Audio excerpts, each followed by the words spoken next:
കല്യാണപ്പന്തലിൽ പുതിയ തുടക്കവുമായി അൽദാൻ ഗ്രൂപ്പ് പുതിയ ഉൽപ്പന്നത്തിന്റെ ലോഞ്ചിംഗ് സംഘടിപ്പിച്ചു. കാടാമ്പുഴ മൈത്രി ഭവൻ ഓഡിറ്റോറിയത്തിൽ അൽദാൻ ഗ്രൂപ്പ് മാനേജിംഗ് ഡയറക്ടർ തയ്യിൽ സിദ്ദീഖിന്റെ മകളായ റിംസിയയുടെയും അസ്ഫാക്കിന്റെയും വിവാഹവേളയിലായിരുന്നു അൽദാൻ കേക്കുകൾക്ക് തുടക്കം കുറിച്ചത്. വിവിധതരം രുചിയൂറും കേക്കുകളുടെ ഉദ്ഘാടനം കോട്ടക്കൽ മണ്ഡലം MLA ആബിദ് ഹുസൈൻ തങ്ങൾ നിർവഹിച്ചു. ഒപ്പം അൽദാൻ ഗ്രൂപ്പിന്റെ മറ്റൊരു ഉൽപ്പന്നമായ കടലമിഠായി ഉപഭോക്താക്കളിൽ എത്തിക്കുന്ന ബ്രാൻഡ് ഓപ്പണിംഗ് ചടങ്ങ് അറേബ്യൻ പൗരൻ ജമാൽ ബിൻ തമീം ദുബായ് നിർവഹിച്ചു.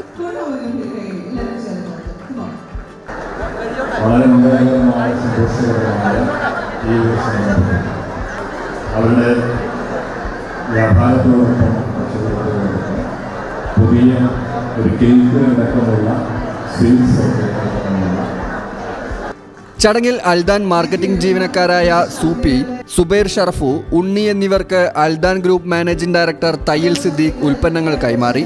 ജില്ലാ panchayat member Basheer Randathani, OK Subair, OP Kunjimuhammed, KP Surendran, Gafoor Thayyil, Musthafa Thayyil, Haris, Abbas, Vineesh KV, Abdurahman തുടങ്ങിയവർ സംബന്ധിച്ചു.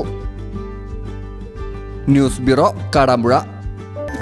Qatar golden diamonds, Calicut road, Valanchery main road, Tanalur.